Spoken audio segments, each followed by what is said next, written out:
Obviously, the back and forth with you and Richardson Hitchins, it didn't go that way. I know you wanted another title shot, but you got Keyshawn instead. Like I said, it was supposed to be me and Hitchins supposedly, and then if not, it was going to be me and Keyshawn. That's always been the news on my end. It was just if it was going to be signed on the other side, and if it was going to be like go through. Not one of those guys, that's gonna get on here and bandwagon. Yay! I'm super excited about this fight.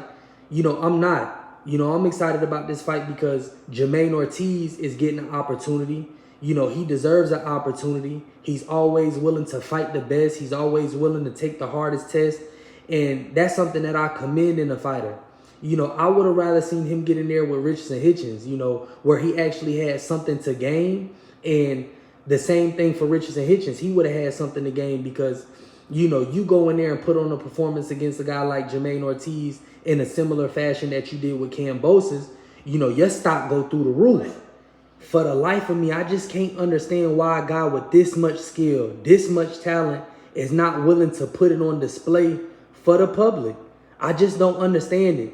He's been in there sparring with some top guys. We seen Keyshawn Davis, Tank Davis. We've seen him get in there with some guys who are at the top of the sport right now. Unfortunately, we're not able to see him under the lights fight guys, that's even, a tier below those level of guys that he's been sparring against.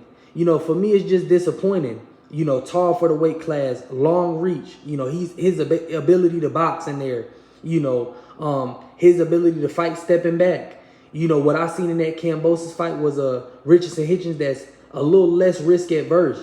Call it what you want, but in that fight, I seen a guy who was willing to stay in the pocket, exchange in there, push the pace, back a guy up, and really be the aggressor in a fight as opposed to his usual style of, fighting on the back foot, twisting and turning the guy, outboxing the guy, and making easy work of a guy.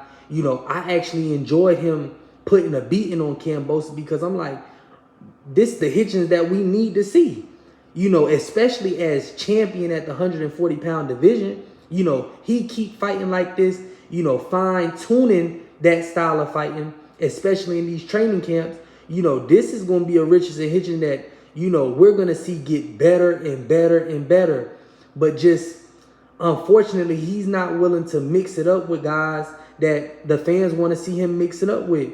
And, if he comes out and say that he's finna fight a guy that nobody's heard after calling out Haney, Keyshawn Davis, it's going to be disappointing. I personally believe his stock is going to drop a little bit, especially in the rankings at the 140-pound division, even as champion.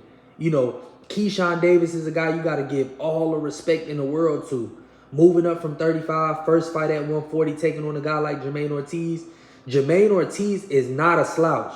Jamaine Ortiz is big for the weight class. He's not a little guy. He's not a small guy. He has a lot of experience at that weight class. And I believe that, Jamaine Ortiz at 140 is a great test for anybody